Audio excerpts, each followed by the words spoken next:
It was a normal pregnancy. We had a little bit of complication with her being sick all the time, like just constantly vomiting, very, very sick. And we knew something was wrong. Within the first visit, they found out that Elijah had gastroschisis. The intestines are on the outside of the body. And so that started our little journey of finding out what was wrong with him. When he was first born, he had club feet, arthrogryposis multiplex congenita, where fibrous tissue grows around the joints, causing limited range of motion.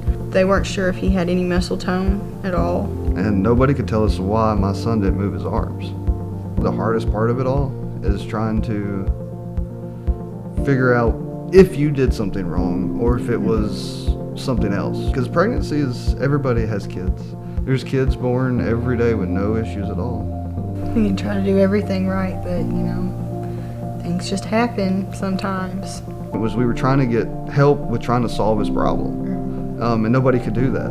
Until we found Special Kids. Elijah was just barely a month old, I think, when we started coming, and he's just prospered so much since then. Being able to talk with a therapist one-on-one, the hopeless feeling kind of goes away. It really is a one-stop shop. I don't know anywhere else that you could go to get all the different kind of help for your children in one location. I mean, you would have to go somewhere for speech therapy, and then you would have to go somewhere for physical therapy, and then you would have to go somewhere for occupational therapy. I mean, you would have to go to so many different places if you had a child that had more than one need, and you can get all of those needs met in one place. It's truly unique. They just have everything you would possibly need. And from a professional point of view, even to a friendship or even a family, I mean, they make you feel right at home. When you need to talk, they can talk to you, or when you need someone to pray with you, they'll pray with you. When you come to Special Kids, you're remembered. You're not just a number, and that's a big difference.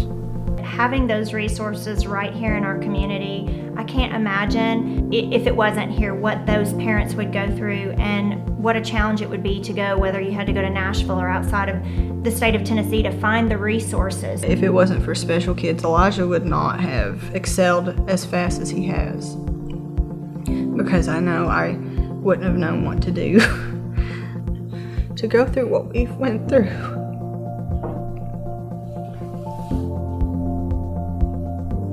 It's made our faith stronger than it's ever been before, because we have firsthand seen what God's healing power can do.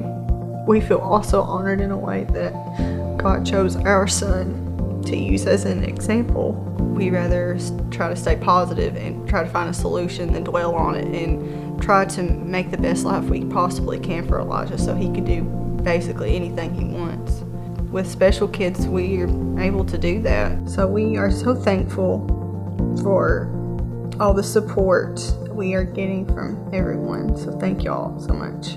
As far as the One Change program, it's a monthly contribution, and then we get a monthly update. So we review those emails when they come in. We see what the progress of our child is. Initially, we receive the magnet. It's on our washing machine, so every time we walk into our laundry room, we get to see that face. And just know that we do what we do to help that child, and that's our child for the year.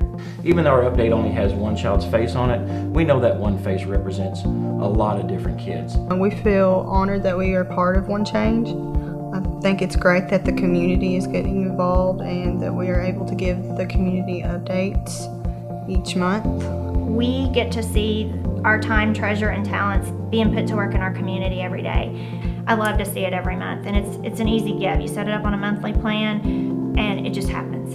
Hopefully the updates will also inspire someone that might be in a rough situation, such as we were at one time, to just, stay positive and to look to God and what could be, not what's happening now, because what's not happening now isn't always going to be the situation. The fact that we can give and help these families right here in our community, why would you not? Why would you wait? If you don't have the finances, give your time. If you don't have the time, write the check. Why wait?